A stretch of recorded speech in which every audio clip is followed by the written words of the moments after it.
From the soaring mountain peaks of the Himalayas to the rocky seas of Mardan, diversity shines through and through Pakistan.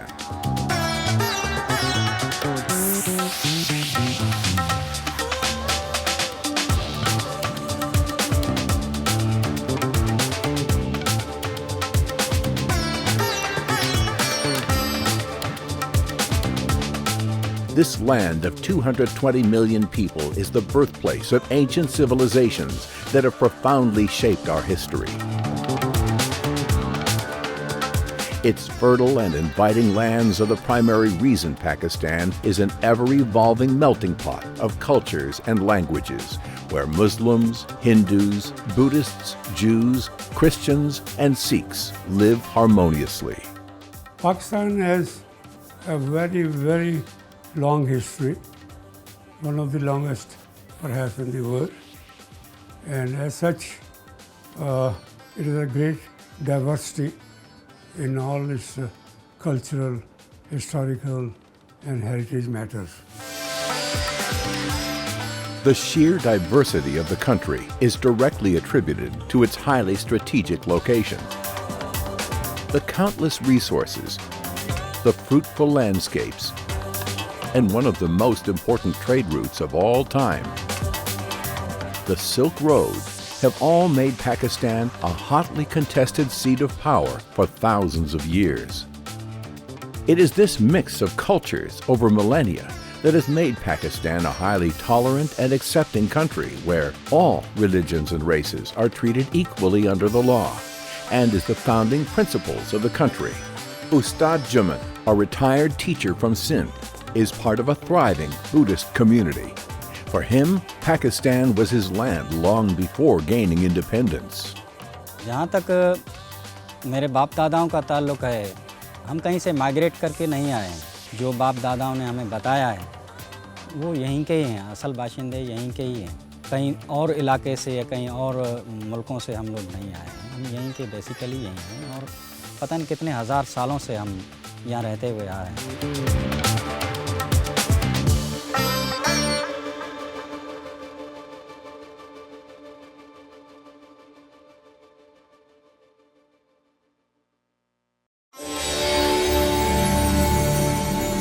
It all started in the Kachi Plains of Balochistan around 9,000 years ago with the Neolithic Mehergurd civilization, considered to be one of the earliest settlements to have ever existed. The people of Mehergurd were primarily farmers and herders who lived in mud brick houses, used granaries, and had a certain flair for crafts. The civilization was probably the earliest known center of agriculture in South Asia and laid the foundation for a spectacular future. In around 2600 BCE, climate change caused the land to become increasingly arid, forcing the people of Mehergurd to abandon their lands and move to the fertile Indus Valley, where another civilization was in the early stages of development. If Mehergurd was the foundation for the subcontinent, the Indus Valley civilization was its heart. Based on the evergreen River Indus and older than the ancient Egyptian, Mayan, and Chinese civilization, the Indus Valley at its peak held approximately 5 million people, stretching from the Arabian Sea to southern Afghanistan. Its major cities such as Harappa, Mohenjo-daro, and Ganidivalla were distinguished by their roadside drainage system, multi-storied houses, and brick construction. The cities were also well planned with stepwells, dentists, and municipal organization, as well as an underground sewage system. This was a society that was scientifically and artistically far ahead of the curve, showing immense talent in arts, craft, and trade, literature, and mathematics, with no traces of warfare or violence throughout its duration. The civilization collapsed in 1700 to 1900 BCE due to either floods or wars, but its impact on the subcontinent cannot be underestimated. जो river Indus या दरिया सिंध मेरे पूरे पाकिस्तान से गुजर के जाता है, इस रिवर इंडस की वजह से इंडिया का नाम पड़ा है, यानी इस इंडस रिवर ने इंडिया को नाम दिया। ये वो लैंड है जिसको पूरी दुनिया में इंडिया कहा गया, ये असल में आज का पाकिस्तान है, क्योंकि यहाँ से इंडस गुजरा।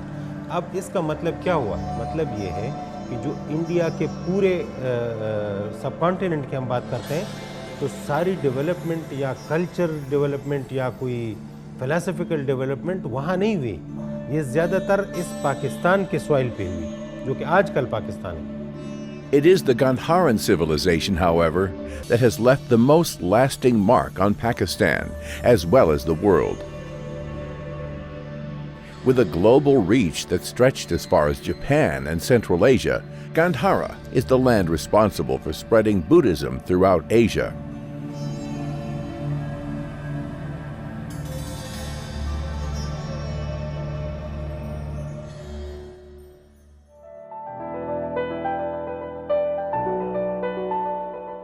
The story of Buddhism in Gandhara started thousands of miles away, over 2,500 years ago.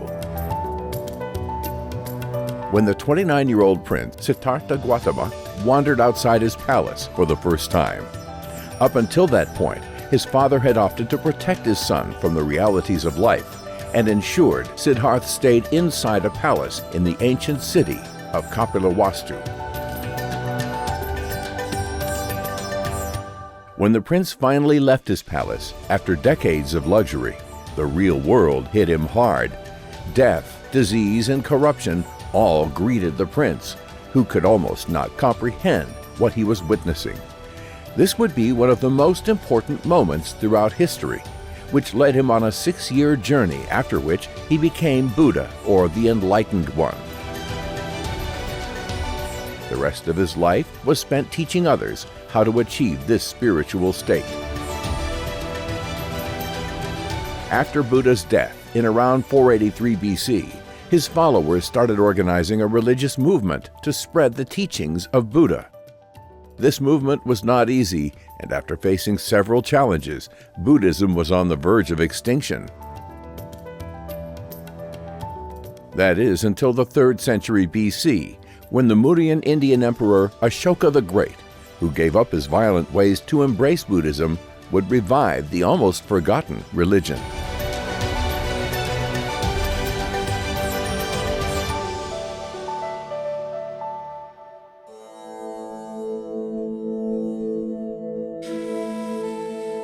After King Ashoka's efforts, Buddhism was constantly on the rise in the subcontinent and its surroundings. Its spread in the rest of the world was quite slow, though, until a Buddhist monk, Maranatha, born in the region of Gandhara, would change history forever. Pakistan and Korea have a long history of relations.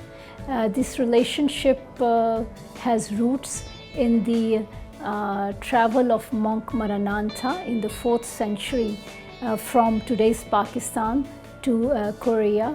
He arrived at the port of Bupsanpo, and then he introduced Buddhism to the Korean peninsula, and from there Buddhism spread throughout Korea and to Japan and rest of East Asia. This link has endured over centuries. Gandhara, the birthplace of Maranatha, is the ancient name of a region that dates back to the Stone Age, and whose area spread from the Kabul River in Afghanistan to Taxila in Pakistan. Located on the infamous Silk Road, the region was prosperous and culturally rich and played a vital role for centuries, being influenced by massive empires. Gandhara civilization, as we understand, is very diverse. I mean, it's not just one cultural block. I mean, there are, as we understand, that this kingdom of Gandhara first came to historical records as a part of, Parthian Empire. It was one of the provinces, one of the Mahajanpadas. And And then, as we know, when Alexander, after the Alexander campaign, Greeks culture began to infiltrate here, and it did not created that sort of a dynastic succession, but it did injected a lot of sort of a cultural aesthetic influence on the local population. As for how Buddhism came to the region, most of the credit goes to one person. Started his missionary activities in Buddhism. So, along with these caravans, long distance caravans, the missionaries also started coming and established them. Fortunately, more than any other piece of land in between Bihar and Pakistan, it was this Taxila and then the some parts of NWFP at that time, which attracted their attention or received them well and responded, and that is how Buddhism finally got established in Pakistan. It would be these missionaries who would change the history of Gandhara forever. And whilst Buddhism might be a striking aspect of the civilization, Gandhara in no way could be assigned to a single religion or caste. Credit called the Indus Valley Civilization.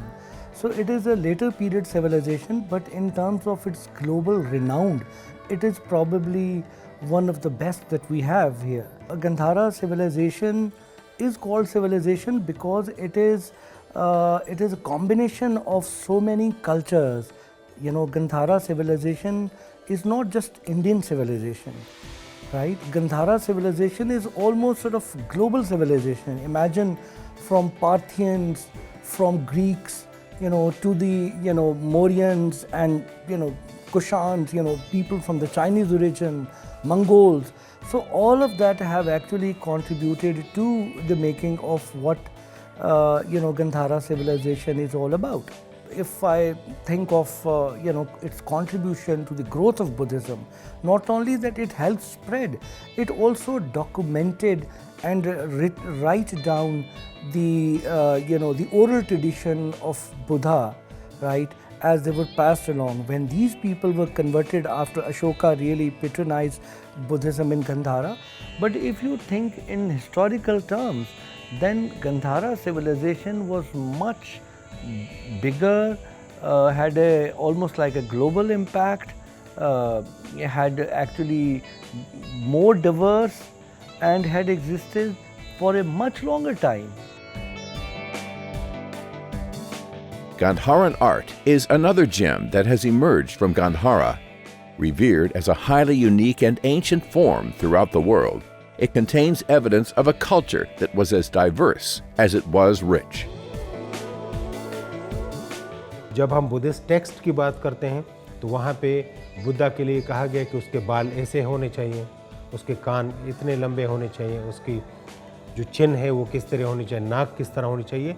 तो जब उस Buddhist text के मुताबिक उस face को बाकी body के जो फीचर्स हैं उसमें एम्बॉडी किया गया, तो जाहिर बात है एक बिल्कुल नया स्टाइल वजूद में आया। तो मुख्तलिफ़ चीज़ें जब मिली तो एक नया स्टाइल वजूद में आया, जिसको आप किसी आर्ट के साथ नहीं कह सकते कि उसकी तरह आर्ट है, लेकिन एक नया आर्ट है, लेकिन कई आर्ट्स का उस पर इन्फ्लुएंस मौजूद है।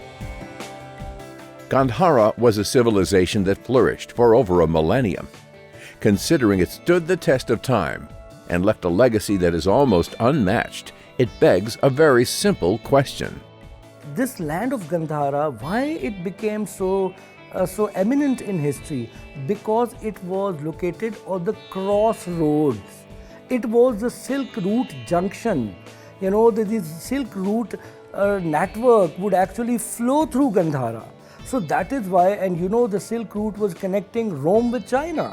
It is the Taxila who contributed to help develop Gandhara art and expand it, because it was in the center of the trade route, basic meeting place from all international sources, whether it's from east, whether it's come west, whether it's come north, whether it's come south and from seaside. All these routes used to meet at Taxila.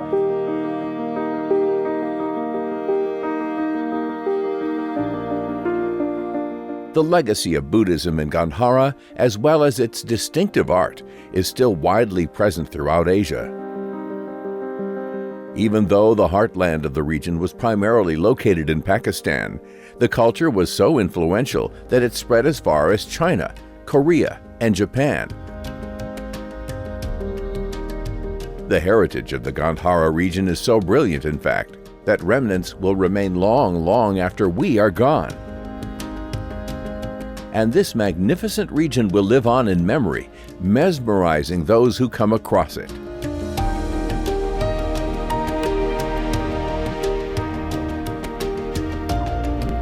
Amongst the earliest account of the region is the travelogue by a Buddhist monk, Hecho, who set out in 723 AD from Korea in order to better acquaint himself with the language and culture of the land of Buddha.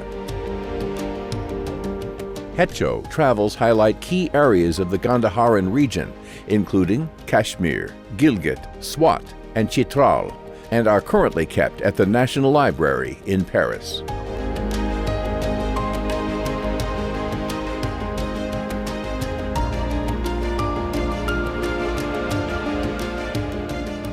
The legacy of Buddhism runs deep through the heart of Pakistan.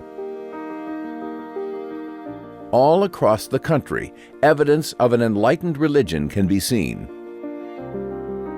Starting from the north, Shahbazgari is a historic village in the Mardan district of Khyber Pakhtunkhwa. Shahbazgari is the most famous site for where Ashoka established is one of the inscriptions जो उसके missionary message होते थे about Buddhism and spread of Buddhism, basic principle. तो वो inscription उसकी on the living rocks, जो huge boulders कमरे से बड़े-बड़े हैं, उनके ऊपर उस ज़माने की ज़ुबान में उसकी inscription है.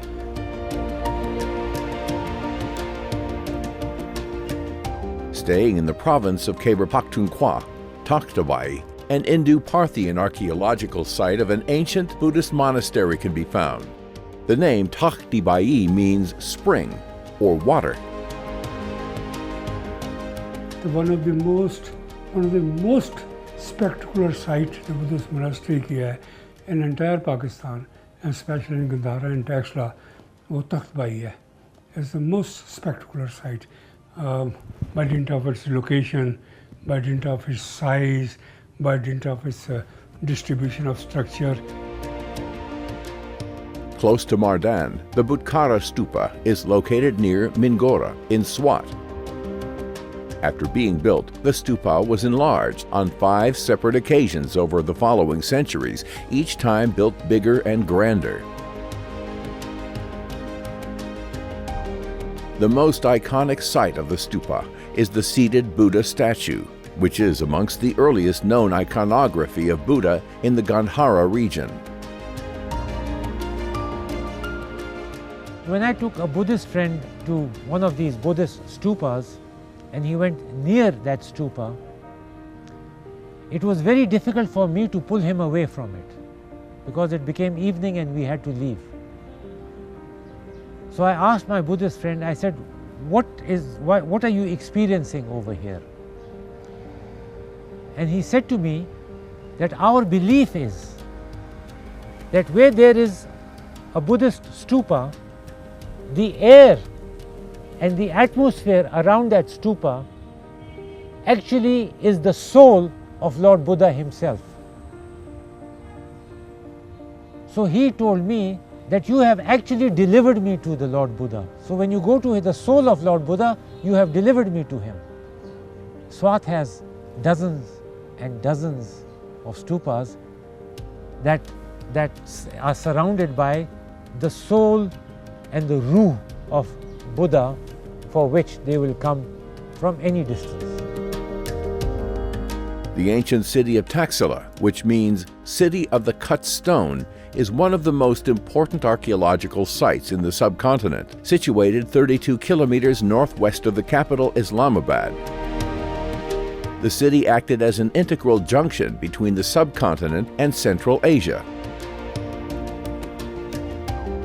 Textila is the best introduction. You know why? The word Textila has been translated into, this name of the city has been translated into more than 7 international languages. They were the ones because they belong to a highly literate tradition. One of the most prestigious universities of the ancient world. And a whole of northern India, kings of Magadha, king of Benares, king of Kashmir, or even in Europe, from as far as Greece and Rome, scholars would come here to study. The very founder of the Mauryan Empire, Chandragupta Maurya, was a student at Textila University for 17 years. So what we're saying is that not only that these places, the group of colleges and institutions built up on monasteries and stupas, but not only just imparting education of the Buddhist faith, the Dharma, but also like archery, they were also medicine, imparting knowledge of medicine, engineering, building construction, and not to forget these specimens of, this Buddhist art or the Gandhara art that we see. They were taught at the universities by eminent artists. They were not just the artisanal job given the level of sophistication that we see today. After the trade routes connecting Central Asia and the subcontinent became irrelevant, the city was destroyed by the Huns. The Dharmarajaka Stupa, also known as the Great Stupa of Taxila, dates to as early as the 2nd century CE and was built to house small bone fragments of Buddha. ये site जो है टैक्सला में Buddhist की सबसे पहली तालीमी दरसगाह और इबादतगाह धर्माराजी का साइट थी जो अशोका ने तामीर करवाई थी। एक मेन स्टूपा भी यहाँ से दरियाफ्त हुआ जहाँ पर अभी भी बुद्धिस्ट लोग आते हैं और वर्शिप भी होती है यहाँ पर क्योंकि बुद्धा के रैलिक्स यहाँ से फाउंड हुए थे। गोल्ड का रैलिक कास्केट मिला जिसमें बुद्धा का जो टूथ था प्रिजर्व था वो यहाँ से फाउंड किया गया जो अभी भी टैक्सला म्यूजियम में पड़ा हुआ है। Muramraru is another ancient site in Taxila. The stupa and monastery of Muramraru are strategically located in a valley surrounded by mountains. Muramradu stupa is actually part of Muramradu monastery. It is one of the most well-preserved, well-kept monastery where they have kept the artifacts which were found there on the site. So it is one of those few sites in Taxila and in Gandhara where the artifacts are actually placed on the site because most of the artifacts were removed from the site and placed in the museum. The Julian Monastery, which translates to Seat of Saints, sits atop a hill in Haripur. The monastery was built around the same time as Moramuradu by the Kushans, consisting of a main central stupa, 27 peripheral smaller stupas, as well as 59 small chapels with art enacting scenes from the life of Buddha. Julian is a sight to behold. The main stupa at Julian has faced extensive damage and is surrounded by 21 votive stupas with religious iconography. Julian is also associated as a site of Taxila University, but there are no physical remains that can establish that connection. The Bamala Stupa, a ruined Buddhist stupa, is also near the town of Haripur. The site is most famously known for a 1700-year-old statue of Buddha attaining enlightenment and is thought to be the first statue of the kind in the world. From Haripur, the trip of Buddhist heritage might lead one to the ancient city of Mohenjo-daro, meaning Mound of the Dead Men. Built as far back as 2500 BCE during the height of the Indus Valley civilization, well before Gandhara was flourishing, it is one of the biggest settlements of the civilization. Surprisingly, there have also been many stupas and Buddhist sites found throughout Sindh.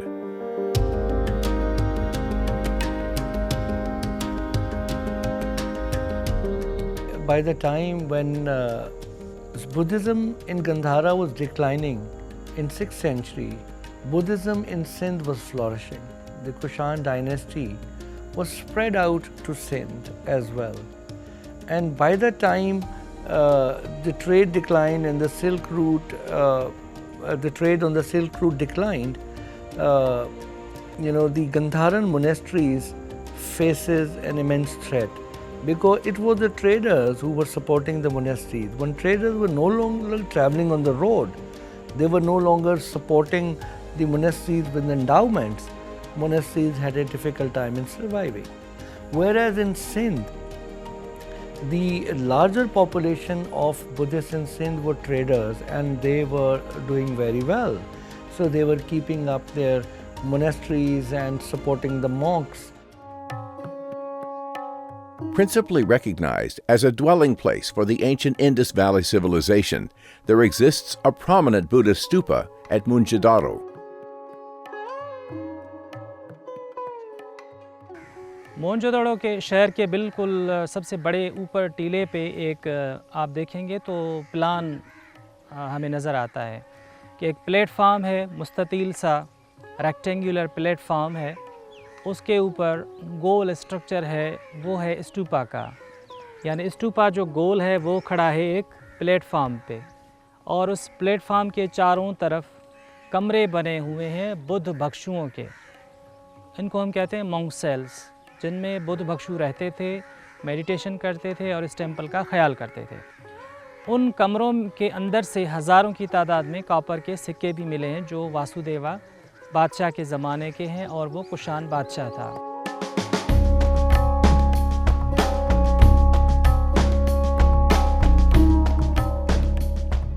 ठुलमी रुकन सिंध का एक बहुत ही ज़बरदस्त बुद्ध स्तूपा है, और ये ज़िला नवाबशाह में वाक़ है और बहुत ही ज़बरदस्त स्ट्रक्चर है। इसकी आप फ़न तामीर देखेंगे तो बिल्कुल ऐसे लगता है कि जैसे सवात, मानसहरा और केपीके के बड़े बड़े स्तूपास हों। 90% ये सारा आज तक महफूज है। ये स्तूपा 6ठी सदी ईस्वी से पहले का हो या बाद का हो, लेकिन ये इस्लाम से पहले का ज़बरदस्त स्ट्रक्चर है। Throughout Pakistan, countless Buddhist sites can be found, and while traveling to all these sites can seem almost impossible, museums house the history of both the Gandharan civilization and the Buddhist culture. हमारे museums हैं, उसमें तो तारीख़ जो है वो शुरू होती है 22 लाख साल पीछे से, यानी कि वहाँ से लेकर अभी जो मुस्लिम हमारा दौर है यहाँ तक की जो नवादिरात मौजूद है।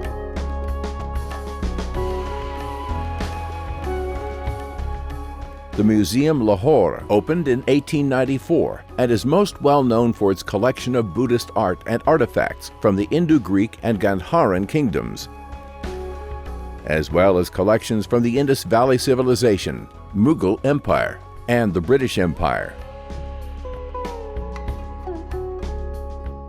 Having the artifacts related to every civilization, every dynasty, every religion of this area of this subcontinent. When the major excavations were made in the area of Gandhara during early 19th centuries, Lahore Museum till then was serving as a main museum of subcontinent. So whatever they got from the excavations, whatever they got from the surface, from any far away regions of this country, they directly sent to the Lahore Museum. Our Gandhara collection is important because we have the complete chronological order of Gandhara collection. Apart from Saravasti and Sikri Stupa, the fasting Buddha statue attracts tourists from far and wide and is one of the main attractions in the Lahore Museum. Its rarity as well as sophistication have immortalized this statue.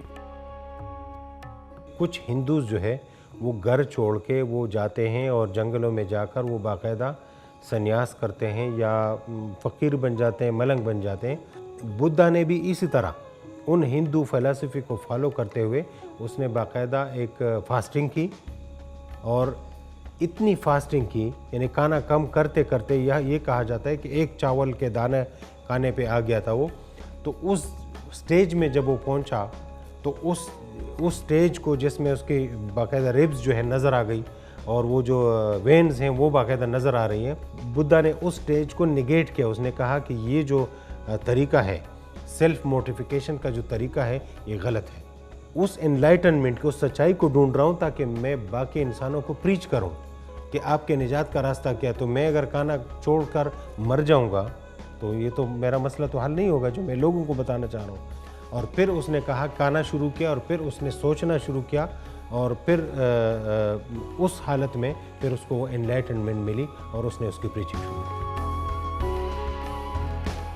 Similarly, the museum found in the city of Taxila is a marvel to behold. The ancient city should by now need no introduction, and some of its majestic history has been preserved in the museum.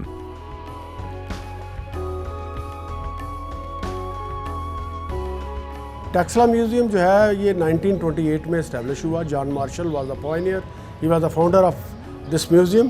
तो 1913 में उसने ये excavation शुरू की यहाँ पे Gandhara reason में, टैक्सला के एरिया में। A few hours away from Taxila, the biggest collection of Gandharan art is located inside the Peshawar Museum, founded in 1907.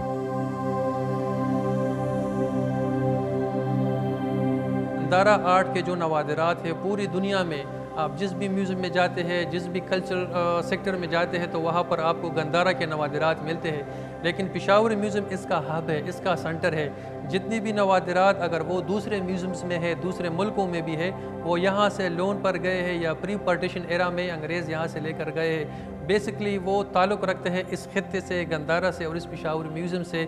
तो इसमें से तकरीबन हमारे पास 30,000 के करीब नवादिरात है। तो ये दुनिया का सबसे बड़ा म्यूज़ियम है in term for Gandhara pieces जो है, गंधारा नवादिरात के है।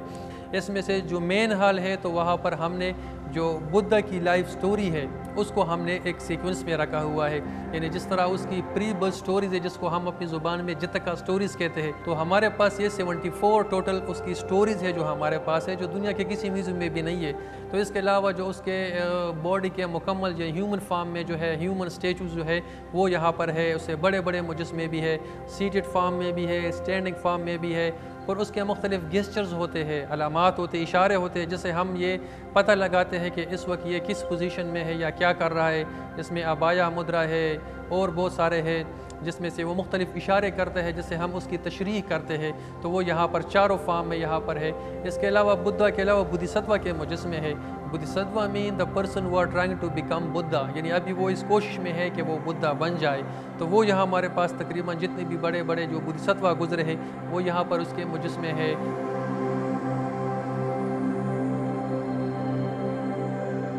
The influence of Gandhara reached far and wide, so much so that most of Asia can thank the Gandharans for introducing or strengthening their faith when it comes to Buddhism. For example, the spread of Buddhism to China and Tibet was in large part due to Gandhara and the Silk Road. Buddhist monks would accompany merchant caravans traveling on the Silk Road, preaching their religion along the way.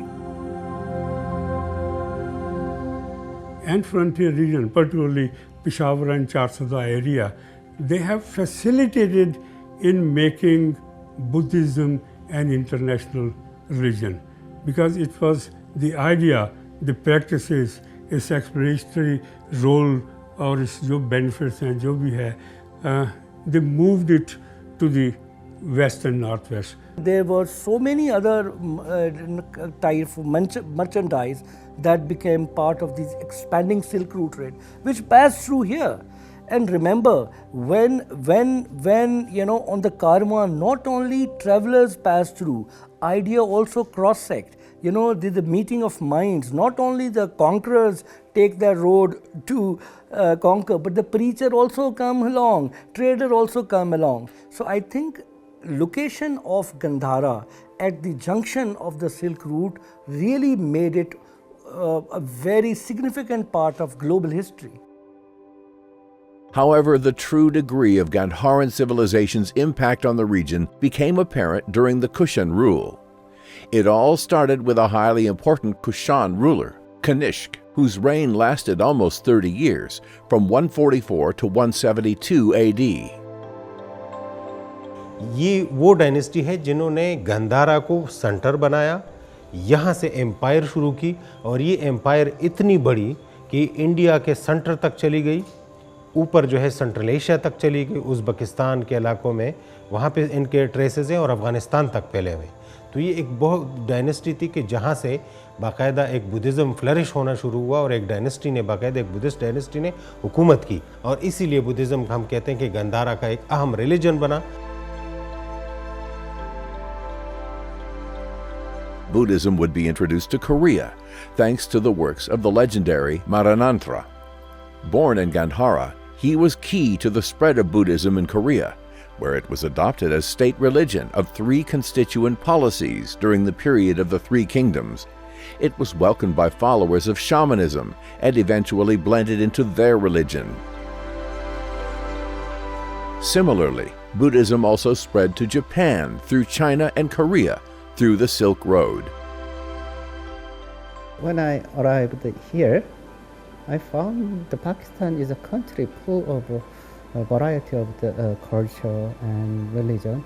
That would be the great source for tourism also. I visited several Buddhist heritage sites, very rich and very good heritage there for the foreign tourists. Apart from the people of Pakistan, it is the country's past that speaks most to Ustad Jaman. Thanks to tales from his father and grandfather, as well as a deep connection to his religion, Taxila is one city that fascinates him most.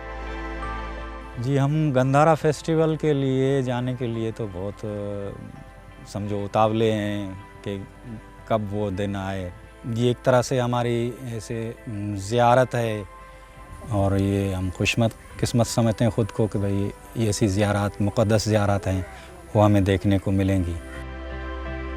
Taxila was the site for the Gandhara festival by the Center for Culture and Development.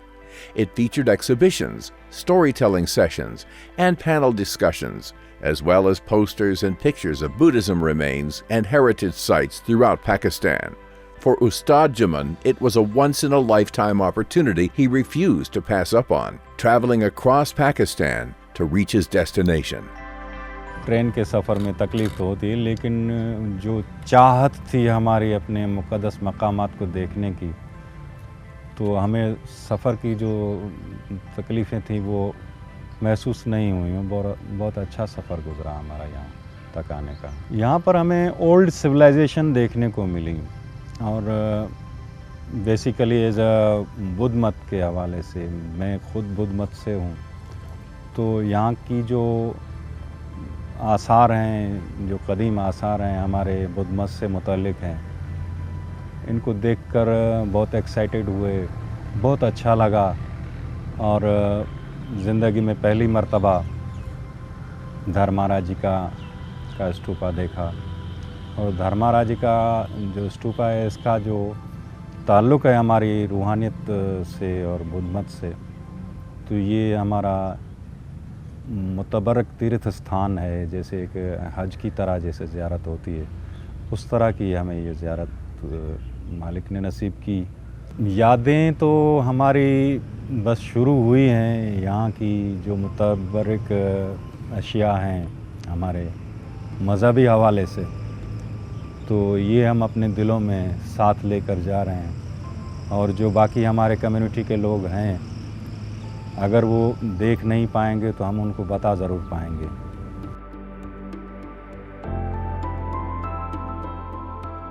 Every Buddhist site in Pakistan is as awe-inspiring as the last and makes one revel in the chronicles of humanity, both learning and building upon it.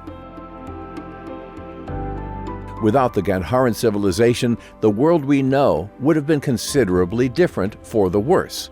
And it is a shame that the civilization doesn't get the recognition it deserves in the eyes of the world. For Pakistan, however, the Gandhara will forever be an iconic region, one that contributed to the development of an iconic culture with mesmerizing art, tolerant people, and a heritage that words perhaps cannot do justice. It's a surprise for us to see such ancient civilization. We are here in a place. There was here a bursting city during 700 years. Of course, your culture is much more ancient and much more interesting than European, North European or Middle Central European culture.